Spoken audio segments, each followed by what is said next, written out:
Welcome back, everyone.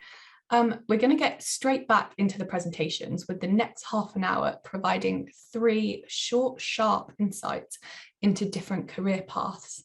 I don't want to eat into too much of our speaker's time, so I'm going to hand straight over to our first presenter, Andy Brown, who's the bursar at Battle Abbey School.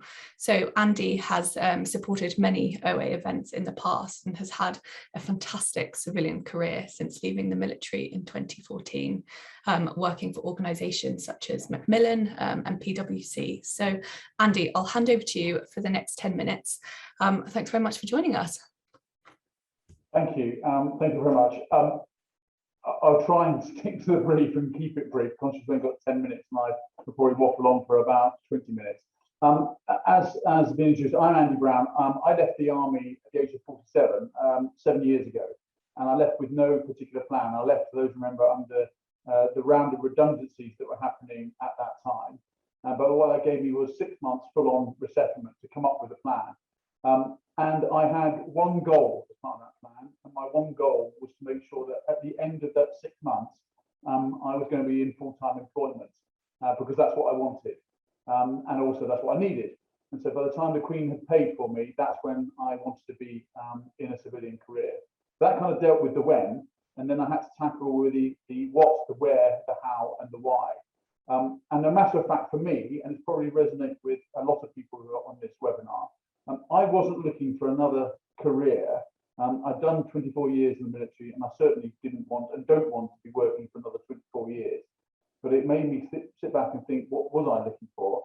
And in hindsight, it was around job satisfaction, it was around enjoyment, it was around fulfillment, it was around being motivated, it was having a sense of purpose, and also part of that was reward in terms of how I was going to be remunerated. And you all have your own lines in the sand in terms of what you will be looking for when it comes to salary and remuneration, and only you can decide that. So what did I do? I spent 6 months networking, doing this thing that's now very common in my life, but wasn't common at the time I was leaving the military. And I can't stress that enough. I'm sure it will be stressed to all of you who are in transition out of the services, to network and continue to network, because that gives you a flavour of what the opportunities are that are out there, particularly at our collective time in our lives, where you think actually there's not much out there. Where are the opportunities? Come and speak to people. Come and speak to me about what those opportunities might like. I have a very small window, given my experience, and there's a whole host of other people out there with similar experiences that we're all willing to share. I explored all kinds of sectors and all kinds of industries, not really knowing where it was I was going to fit in. But I also then did a lot of research, which I think we're particularly good at in terms of that preparation, forgive the cliche, the military cliche, preparation for the battlefield, to know your enemy and know your environment. I then really thought, well, let's look at the opportunities.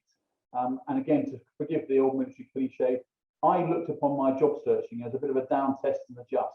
I needed a job. I wanted to get the right job, but I knew it wasn't necessarily going to be my forever job.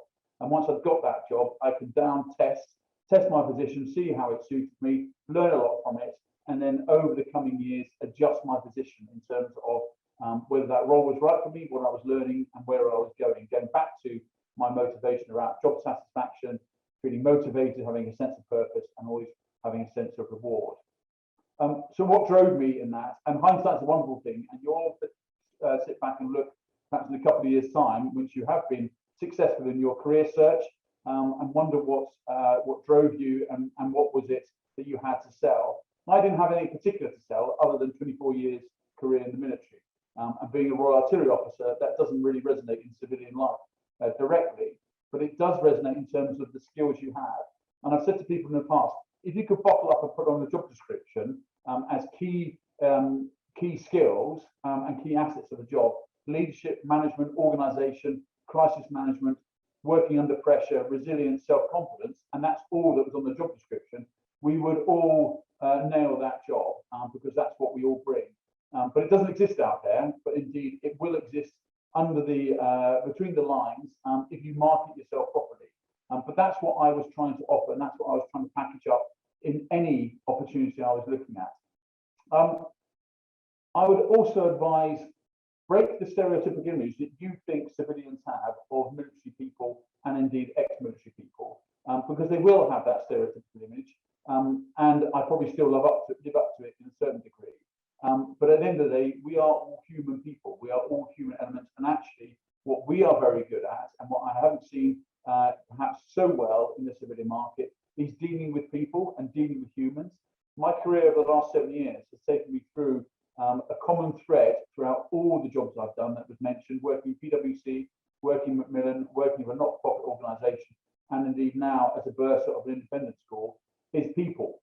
I manage people, I lead people. People are at the heart of everything. I was resource managing people at PwC. I was leading a big team of people, project managers in Macmillan, working with people, and obviously now it's dealing with people and indeed pupils. So that's resonating with me. We look at my job in PwC, it was about leadership and management. Look at my job in Macmillan, it was about leadership and management. And look at my job now, it's about leadership and management. So don't necessarily undersell yourself in that perspective. I'll finish in about a minute. A couple of top tips that I've learned in the last 7 years. At my time when I left at 47, and indeed now, learned that I wasn't looking for my forever job. I was down testing, adjusting, and still will, for as long as I need to and want to work. Realise there are huge opportunities out there. There's huge variety of opportunities. You will find something that suits your need at your point in life, and whatever that is. It's how you package yourself. It's a cliche, but it is so true. Age is but a number. There are some bias out there you will come across, but it's only how you perceive that and how you act, and indeed how you respond. And again, it sounds another cliche, but I believe for me, in the jobs I've been very privileged to have done since I left the military, it was about being in the right place at the right time and doing the right role for me at that moment in time. I wouldn't want to be working for PwC right now, nothing against PwC, just where I am in my life right now, but it was absolutely right for me when I left the military. Similarly, doing a bursar job for me when I left the military wasn't right because I didn't have commercial experience. I feel more comfortable and confident now in what I'm doing in my current job because I've built up that experience. That's enough probably for me. I'm very happy. I think an important part of this is to field any questions and share my experience as I can, and I'll try and answer the questions as honestly as I can. Fantastic. Thank you, Andy. A lot packed in there for just 6 minutes. So firstly, a question around your transition between sectors, obviously PwC to Macmillan to being a bursar. How did you kind of navigate those changes and move so seamlessly between these sectors? I didn't really look upon it as moving between sectors, but I used it to my advantage in terms of, I suppose, marketing myself to say, if I look back now, I've worked in professional services, I've worked in the charitable sector. Technically, I'm still working in the charity, but it's an educational sector. But that's that portfolio of experience that I think we innately have as military officers, that we move around. We move around different environments, different headquarters, in the military space, different sectors, and it's how you package that up. I didn't see any barriers to moving from that. I saw perhaps opportunities by moving from professional services into the charitable sector. I was bringing something else other than just my military career. So I always look upon those opportunities. There's certainly no barriers to that change. Fantastic, thank you. A question from John in the audience. What other experience have you found you've needed to be a bursar? I think, the reason why I looked at bursars when I left the military is because it's a traditional role that a lot of ex-military people go into, and indeed look at the bursar community now. There's a lot of military experience in that community, and that presents its own challenge because certain schools aren't necessarily looking for that, or indeed they've had it and looking for something new. In hindsight now, I think I'm more rounded in what I am delivering to the school and bringing to the school because of A, my military background and the leadership management and the broad experience there, but B, also, as I said before, my experience in the broader world of commercial business and indeed charity, which I've come to a fantastic little school in East Sussex. A lot of the staff here have been for a number of years, and they have seen nothing else other than education.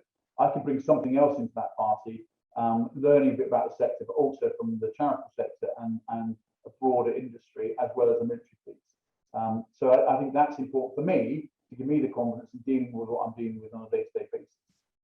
That makes perfect sense. This is a topic that has come up multiple times throughout the day. And so a question from Charlie in the audience: how would you define commercial experience? Is it as simple as how to make a profit? We're not allowed to make a profit in the independent sector and charity. We make a surplus, but in essence, it's how to run a business. And we've all been there in the military, albeit it's not a business we've run to make a profit. It's more about hitting the budgets that you've been granted at various levels from the MOD downwards, within headquarters and indeed within units. I was a unit commander where you had your budget and you had to make sure you operated within that budget. Now, a lot of that's given to you in terms of your personnel and the salaries, etc., but a lot of it's not, and it's how you manage that. That's commercial experience. We don't realise it, we take it for granted. And it's how you package that up. And that's no different from what I've seen in the corporate sector, no different from what I'm seeing now. And again, it depends on the business you're going into and the sector you're going into.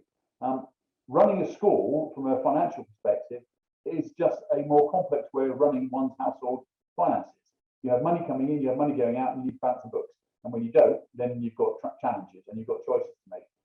And you strip that back, you don't know. I mean, I haven't got any accountancy qualification. I've got an accountant, fortunately. But actually, a lot of it has come down to experience and common sense in terms of how you have all operated for many, many years, how you are operating. And I wouldn't see it as a stigma. It's how you demonstrate that and that understanding and that knowledge. Fantastic, thank you. There's a lot packed in there for our short 10 minutes, but unfortunately that is all we have time for. I did say they were short, sharp presentations. So if anyone has any further questions, is LinkedIn the best way to reach you? It is, and a plea, and again, I learned this, networking's great, LinkedIn's great. I don't say I'm inundated with requests, but by all means link with me, and please send a message. I think it's only polite, and I say this to a lot of people. You wouldn't pick up the phone and just say hi. You'd pick up the phone and say, hi, this is me, and can I speak to you about X? Please just drop me a line in terms of what you're interested in, why you want to link with me. Otherwise, I might not connect because I might think it's someone touting for business, which I've got now since I've been in the purser's job. More than happy to, and more than happy to have conversations, meet people, to share my experience. Excellent advice. Thanks for joining us, Andy. So next up, we have Anna Baker-Cresswell, who is the Executive Director at Highground. Hi, Anna. I'll hand straight over to you to tell us more about Highground and your opportunities. Thank you very much. Great to meet everybody.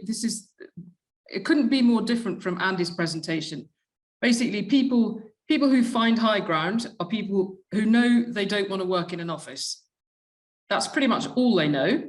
And so they come to us. We're way back. It's not a job seeking time. It's our role is to help you work out what you want to do. So here we are. The picture on the left, the picture of the guy in the shades on the mower. He's an army padre. So he came along to a rural week, which we run them at Bicton College in Devon. And he really didn't have a clue. His whole self-perception was, this is who I am. So we had to try and help him just think about what else he could be. Anyway,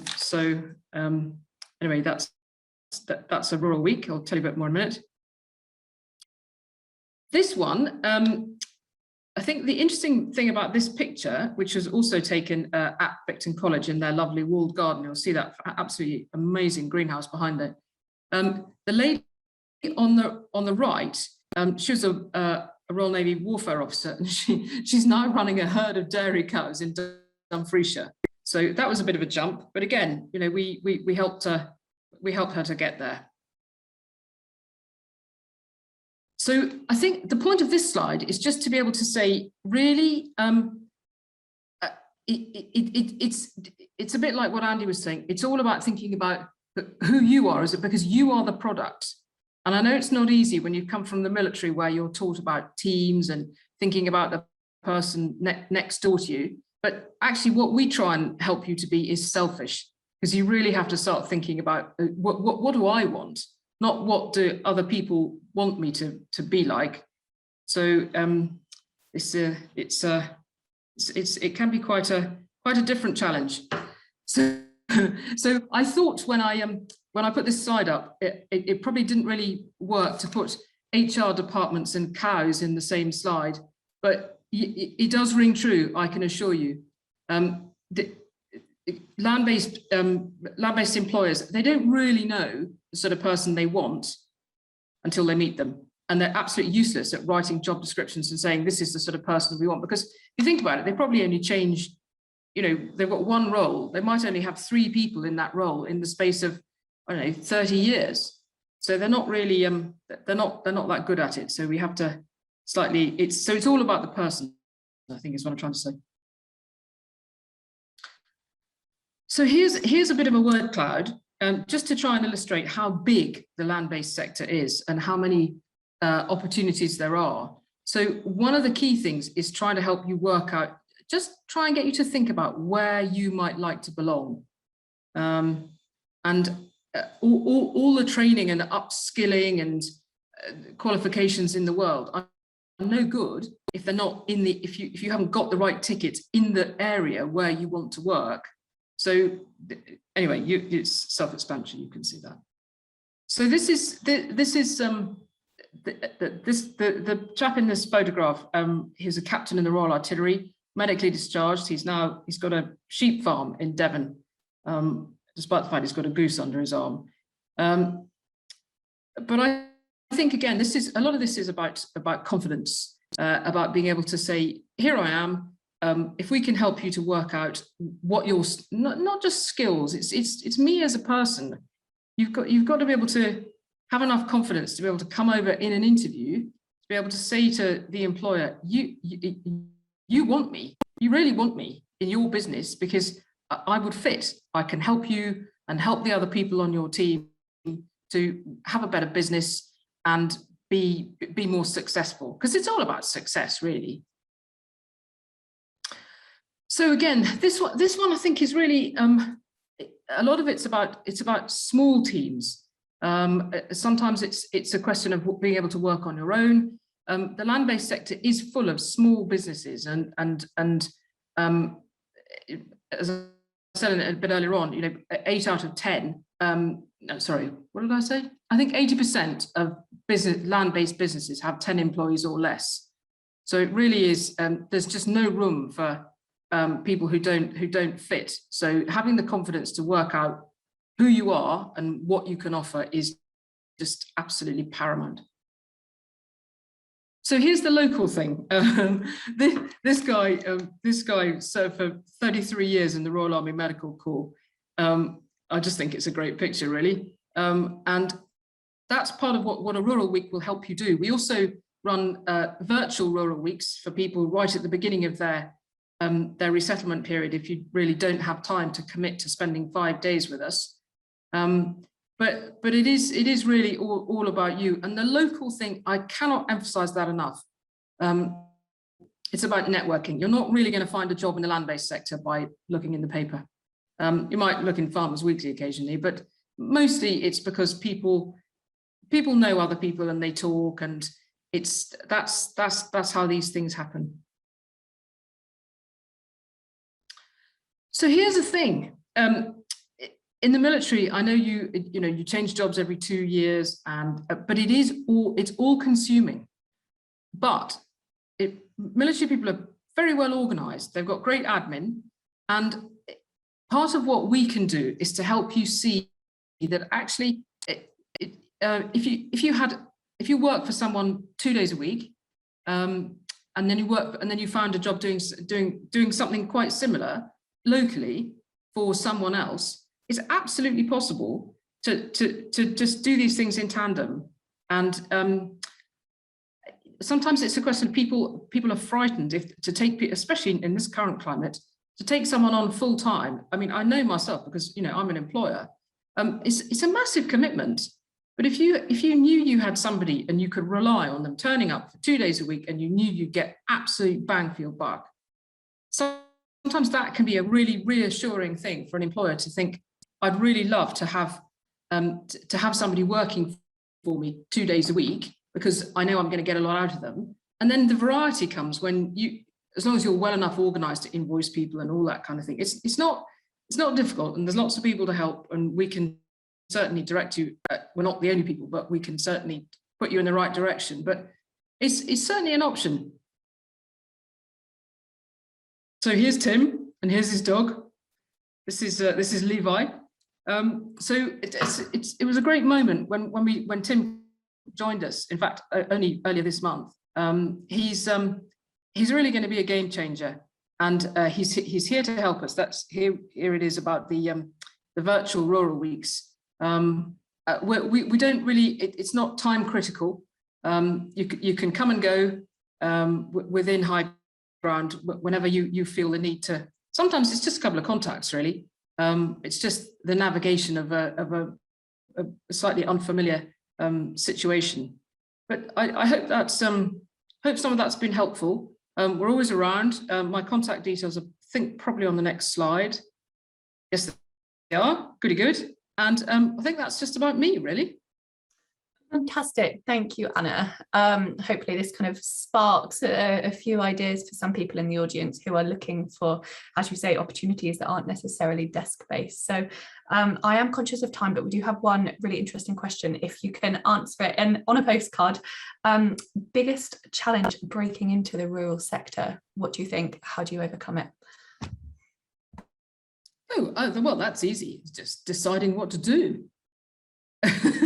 You know, there's so many fantastic opportunities out there. How on earth do you begin? Your first move is to contact us, I think. Fantastic. So contacting you, networking is what it's all about. Thank you, Anna. So I know that we're rattling through these presentations quite quickly. But as I say, hopefully they are sparking some ideas for you. So for the next 10 minutes, before we go on to some longer presentations, I'm pleased to hand over to Andrew Speed, who is the estate manager of the 7,000-acre Wellington estate. Andrew, that's a pretty fantastic role. I'll leave it to you to tell us more about your journey. Good, thank you very much. Good afternoon, everyone. I hope you can hear me. Excuse me for looking as I do. I've got a temperature this morning, so I'm self-isolating due to good old COVID. I left the army 5 years ago at the age of 47, after 25 years in the Scots Guards, and I came to Wellington Estates, where, as just said, I run a 7,000-acre estate. We turn over £16 million a year. It's very diversified. We own a prep school, a country park, which is a tourist attraction. We have a farm shop, an equine facility, which runs a 3-day event and many international dressage and cross-country events. We have just opened a wellbeing barn, yoga, Pilates, etc., etc. We have a sheet. We have 3 miles of fishing. I have 150 residential properties and 10 commercial properties, including a pub and a hotel. So as you can tell from that, my life is pretty varied. And I was just looking at my laptop, which is open next to me. And the top 4 emails are a lawyer who wants to get into this world, who's emailed me, an email from a planner on our £7.2 million bill at our school, and regulations for hot air balloons, because a hot air balloon came over our herd of Hereford cattle the other day and scared the crap out of them, and they're running all over the place. So I was asked to find out how to stop that. And then re-roofing a listed building. That's just the top 4 emails. So the variety of this job is incredible. So that's what keeps me motivated. It's one of the key things that I didn't want to lose from the army was the variety that we all have in the services. Also, a great sense of history here, part of the Duke of Wellington's estate, a Grade 1 listed house. This is the place he bought when the grateful nation gave him £6.5 grand to go and find a place after Waterloo and all the other great exploits that he got up to. I can go up to a room in the attic where a lot of his uniform is stored, and you can literally touch history. And there's great people. One of the things that we all don't want to miss is the people in the army. And in all the services, the people are fantastic. And I have keepers who've been here 40 years, who love this place for more than just what they get paid. They love it because of the history of it, because they love being here. They love being in the rural environment. So it is all pretty fantastic. But how did I get here? Well, I saw the advert on the Officers Association, so that's a good start. My boss was somebody who believed in us, military officers. He valued our qualities. So that was the key reason I got into this. Well, because normally you need a surveyor's qualification to get into these sorts of jobs, but my boss was very forward thinking. I was also graceful in defeat, because after my first interview, I was rejected, and I sent him an email saying, you know, thanks so much for taking interest in people like us. Really sad it's not me, but if you know anyone else who's looking for somebody like me, please let me know. And that touched a chord for some reason, and he brought me back into the process, and 2 interviews later I got the job. But why us? Why servicemen? Well, we're all good at leadership and management, and that's a given, and this job is all about leadership and management. We're quick learners. Every 2 years we change jobs, and although you would come to a job like this not knowing most of it, indeed I didn't at all, I knew that I could learn quickly. I was a brigade chief of staff of a regional brigade once, and I had no idea about most of the things that went on in a regional brigade, but luckily there's always subject matter experts who can tell you what's going on. You learn from them, you learn enough to be able to make a sensible decision based on their advice, and that's, we've all done that many times. A little vignette: when I first started here, I didn't know the difference between hay, haylage, silage, and straw, believe it or not. And I was at my window of my office, and the farmer, the cattle hand who'd been doing this his entire life, came to me and asked me whether we should cut the grass to make the silage, because he was worried about making a decision, because if it rained and he got it wrong, it would be on his head. And I kept saying to him, no, come on, what would you do? You've been doing this all your life. I've been doing it for 6 months. What would you do? And I realized he didn't want to make the decision because he didn't want to shoulder that responsibility. So I made the decision for him, and we got on with it. And that's what we're good at. We're good at making decisions. We're loyal, and these places need loyalty. They've been here many years, and the owners of these places value loyalty, and they value discretion. A lot goes on here, private family stuff, which you wouldn't want to tell anyone, and you need to be discreet. Do not discount yourself. I said earlier on about having a chartered surveyor's qualification. I don't have that. I left the army on a Friday and I came here on Monday, had a whole weekend off between careers. And I thought to myself, well, what do I know about all the stuff that we do here? 150 residential properties. Well, I owned a 1-bedroom flat in London. And actually, whether you own a 1-bedroom flat in London or 150 residential properties, the rules and regulations are exactly the same. I did shoot, so I knew a bit about that. I had fished, I knew a bit about that. I did ride on parade quite a few times as a guardsman, so I knew a little bit about horses. So I gradually realized that I knew more than I thought initially. So you would be surprised about, if you're into the rural world, you would be surprised at what you actually know. So don't discount this role because you've never done property management, or you've never done tourist attraction management, or you've never managed an equine facility, because all these places have general managers, like a battalion has company commanders, like a brigade has commanding officers. There are subject matter experts who run the businesses, and you just need to know enough about it to make a strategic decision and brief your boss, which is something that we've been doing all our careers. So what would I do if, in terms of preparation for this role? You could go off and do a year-long MA at Cirencester, but if you're in your 50s, the last thing you want to probably do is go and do another year-long qualification. I certainly haven't done it. My finance knowledge was absolutely minimal when I came here. It's got better over time, but I wish I'd known more about it. And I found the money aspect of it one of the biggest challenges. Dull things like GDPR, that's the data protection regulations. You can go off and do a course in that. Health and safety, something we do in the military all the time, but they're very important out here in the farming community. Indeed, anywhere, any business has got health and safety. So if you go off and do a short course on that. And then property management, as I said, 150 residential properties. Every estate has residential property, so it may be useful to go and do something like that. I haven't done any of those things. I just picked it all up on the job, which is entirely possible if you've had a long career in the military and you know how to be flexible and learn very quickly. My final point is, if I had had asthma or something dreadful like that at the age of 18, and I couldn't have joined the army, I would have done this because it's fantastic. And that's all I've got. Absolutely fantastic. Thank you, Andrew. We do have a couple of questions, but again, they're going to have to be short, sharp answers. So firstly, what does the team around you look like? Have you got direct line management responsibility?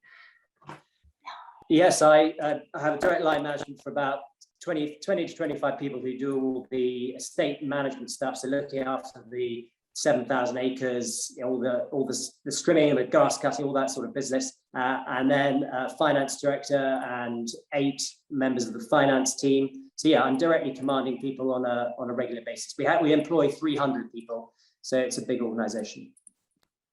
Excellent. And John in the audience is asking if you'd be happy to answer, roughly what would the salary expectations be in such a fantastic role? Well, I would say I'm not on the best salary, but well, I'll tell you what I'm on. I'm £65,000 per annum, but add my military pension to it, which is another 30k, and then add all the benefits that I get. I'm sitting in a house which I don't own because they've given it to me. I don't pay for the utilities. I have a day's shooting, which is a lot of money, and so I think my package is probably, if I take into my account my pension and everything that I get with it, is probably in the region of about £130,000. Excellent intel. Thank you, Andrew, for joining us today. Are you happy for people to reach out via LinkedIn if they did have any further questions? Yeah, absolutely. I'm hosting people on a regular basis here. Very happy to show people around the estate, sit in the boardroom and just talk about what I do in more detail. What a brilliant offering. Thank you, Andrew. We will see you next time. Okay, thank you. So thank you to all three of our presenters there. Three different but very exciting opportunities to think about